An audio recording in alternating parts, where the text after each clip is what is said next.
بسم اللہ الرحمن الرحیم۔ السلام علیکم دوستوں، پچھلی دو ویڈیوز میں نے آپ کو ترکی کی ہاگیا صوفیہ میوزیم کو مسجد میں بدلنے اور دنیا کے ریئیکشن اور تشویش کے بارے میں بتایا تھا کہ کس طرح یہود و نصارہ غم و غصے میں اور اسرائیل اخبار خوف زدہ ہے۔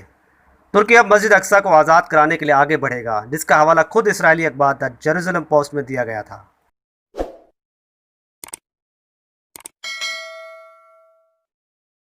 دوستوں، اب یہ بات سمجھنی ہے کہ ترکی ہاگیا صوفیہ میوزیم کو مسجد میں بدلنے کے بعد جس طرح دنیا بھر سے ریئیکشن آیا، یقیناً امریکہ، اسرائیل، بڑی ریاستیں ترکی کے خلاف کوئی بڑا اقدام اٹھائیں گی۔ یہ آپ اسرائیل کے اخبار کی خبر دیکھیں، کس طرح دنیا کو جوش دلا رہا ہے کہ ٹرمپ خاموش ہے۔ ٹرمپ کیوں خاموش ہے اتنے بڑے واقعے کے باوجود، جبکہ پوری دنیا غم و غصے میں ہے؟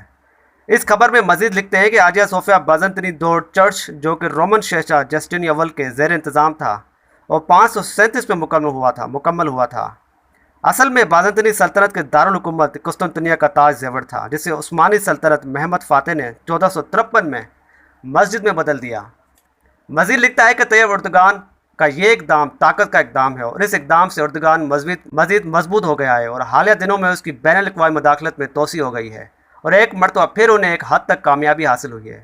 شمالی شام کے کچھ حصے پر اپنا قبضہ جمانے اور لیبیا تنازع میں ایک مضبوط مظاہرہ کرنے میں کامیاب رہا ہے۔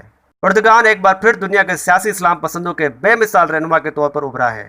ترکی کو کنٹرول کرنے میں یورپی یونین کی نااہلی پہلے ہی واضح ہے۔ ترکی نے مہاجروں کے معاملے پر یورپ کو یرغمال بنا رکھا ہے، اور ہاگیا صوفیہ کو مسجد میں بدلنے کے بارے میں یورپی یونین کا سرکاری بیان محض افسوسناک کے سوا کچھ نہ تھا۔ اس طرح کے کم سے کم رد عمل سے اردگان کا ہاتھ مضبوط ہوتا ہے۔ دوستو، اس پوری خبر میں اسرائیل یورپ امریکہ کو تنقید کا نشانہ بنا رہا ہے۔ اصل میں وہ ترکی کے خلاف اکسا رہا ہے کہ دنیا کو کہ دیکھو اردگان کس قدر آگے بڑھ گیا ہے اور تم لوگ خاموش ہو۔ آنے والے دنوں میں ترکی پر پریشر بلڈ کیا جائے گا، معاشی اور فوجی طریقوں سے۔ حال ہی میں کچھ دن پہلے لیبیا میں ترکی ایئر ڈیفنس سسٹم پر نامعلوم جہازوں نے حملہ کر کے تباہ کر دیا تھا۔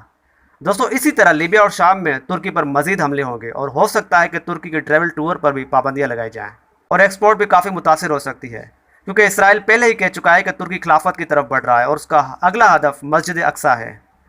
دوستو، اسی طرح سعودی عرب نیوز پیپر کہتا ہے کہ ہاگیا صوفیہ کی حیثیت کو تبدیل کر کے اردگان انتہا پسندوں کے ساتھ کھیل رہا ہے۔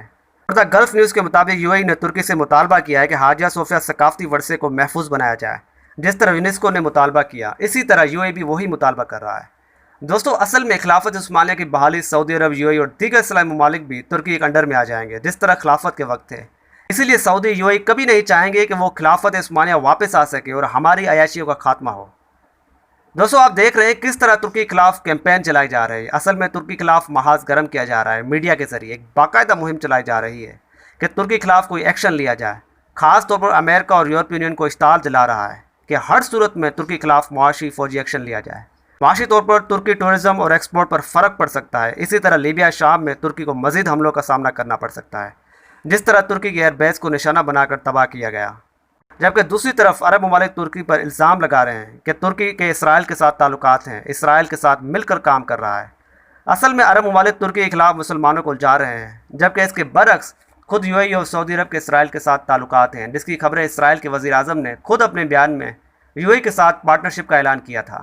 دوستوں، انٹرنیشنل لیول پر یہ معاملہ اٹھانے کی کوشش کی جا رہی ہے۔ ہو سکتا ہے یونائٹڈ نیشن میں یہ معاملہ لے جایا جائے اور ہاگیا صوفیہ کے مسئلے پر بہانہ بنا کر ترکی کے خلاف جوائنٹ ایکشن لیا جائے۔ اصل میں مسئلہ ہاگیا صوفیہ کو مسجد میں بدلنے سے بڑا مسئلہ خلافت عثمانیہ کو روکنا ہے۔ اسرائیل کو معلوم ہے اگر خلافت آئی تو اگلا ہدف مسجد اقصیٰ ہے، تو آنے والا وقت ترکی کے لیے یقیناً مزید مشکلات کا اور بڑی جنگوں کی طرف اشارہ ہے۔ دیکھنا یہ ہے کہ ترکی کے ساتھ کون کون سے ممالک خلافت کے لیے لڑتے ہیں اور کون کون سے منہ پھیر لیتے ہیں۔ یقیناً پاکستان کے لیے بھی یہ وقت کسی آزمائش سے کم نہ ہوگا۔